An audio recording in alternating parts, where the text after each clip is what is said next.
اعوذ باللہ من الشیطان الرجیم، بسم اللہ الرحمن الرحیم۔ حضرت حسن بصری رحمہ اللہ سے روایت ہے، ایک مرسل روایت ہے یہ۔ آپ کہتے ہیں کہ اللہ کے رسول صلی اللہ علیہ وسلم نے فرمایا، من جاءہ الموت، جسے موت آئی، وہوا یطلب العلم، اس حال میں کہ وہ علم حاصل کر رہا تھا، اور اس علم کے حاصل کرنے کا مقصد کیا تھا؟ لیحیی بہ الاسلام، کہ اس کے ذریعے وہ اسلام کو زندہ کر سکے۔ علم حاصل کرنا اس کا مقصد، اور پھر اس حال میں موت کا آ جانا۔ تو اللہ کے رسول صلی اللہ علیہ وسلم فرما رہے ہیں، فَبَيْنَهُ وَبَيْنَ النَّبِيِّينَ دَرَجَةٌ وَاحِدَةٌ فِي الْجَنَّةِ، تو اس کے اور انبیاء کے درمیان جنت میں صرف ایک درجے کا فرق ہوگا۔ علم حاصل کرنا اور پھر قرآن کا علم، قرآن کو سیکھنا، سکھانا، سمجھنا، سمجھانا، اور پھر اس کے ذریعے سے اسلام کو زندہ کرنے کی کوشش کرنا، واقعی ایک بہت بڑا مقام ہے جو اللہ کے رسول صلی اللہ علیہ وسلم کے اس فرمان کے مطابق قیامت کے دن جنت میں ایک عام شخص اور انبیاء کے درمیان صرف ایک درجے کے فرق کے ساتھ نبی کریم صلی اللہ علیہ وسلم نے اس کو واضح کیا۔ اللہ تعالیٰ سے دعا ہے کہ اللہ تعالیٰ ہمیں عمل کرنے کی توفیق عطا فرمائے۔ جمع و کسر کے 3-4 اوزان مزید پڑھ کر ہم اس ٹاپک کو کمپلیٹ کرتے ہیں۔ طریقہ کار میں وہی اختیار کروں گا، آپ کے سامنے کچھ جمع مکسر لکھوں گا، آپ سے اس کا وزن نکلواؤں گا، اور پھر آپ اس کی حالت نصب اور حالت جر بنائیں گے۔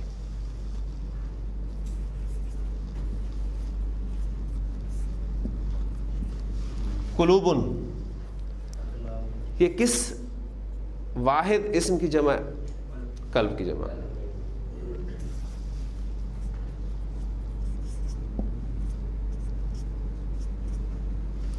اجورن، اجر کی جمع۔ ہم نے پڑھا تھا لفظ مثنیٰ میں اجرانی، جب ہم نے پڑھا تھا اس کا اجرن سے ہم نے مثنیٰ بنایا تھا اجرانی، تو اب اس کی جمع مکسر بن رہی ہے اجورن۔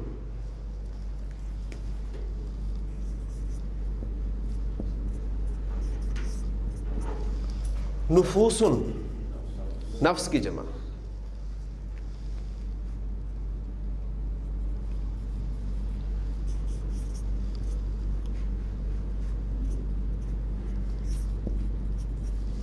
عیونن، عینن کی جمع۔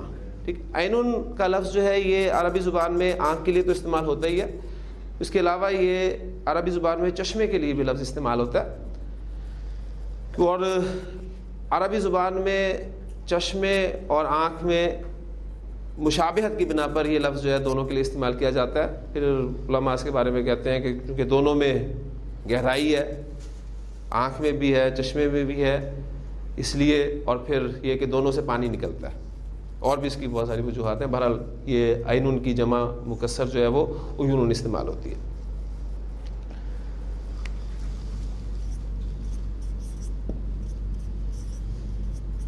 وجوہن، سورۃ الغاشیہ آپ نے پڑھی تھی ہم نے، اس میں تھا هل اتاک حدیث الغاشیہ وجوہ یومئذ خاشیہ، تو یہ وجہن کی جمع ہے، وجہن کہتے ہیں چہرے کو، اور اس کی جمع استعمال ہوتی ہے وجوہن۔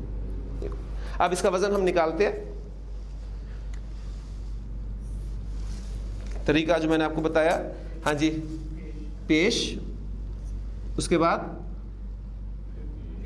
پھر پیش، اس کے بعد واو ساکن، اور اس کے بعد تنوین۔ اب اس میں اسے فل کرنے کے لیے ہم 3 حروف استعمال کریں گے، فا، عین اور لام۔ اس کے بعد آپ کے سامنے جو وزن آئے گا وہ ہوگا فعولن۔ تو فعولن کا وزن جو ہے عربی زبان میں یہ بھی جمع مکسر کا وزن ہے۔ اب قلوبن کی حالت نصب قلوبن، حالت جر قلوبن، اجورن اجورن، نفوسن نفوسن، عیونن حالت رفع، عیونن حالت نصب، اور عیونن حالت جر، وجوہن حالت رفع، وجوہن حالت نصب، اور وجوہن حالت جر۔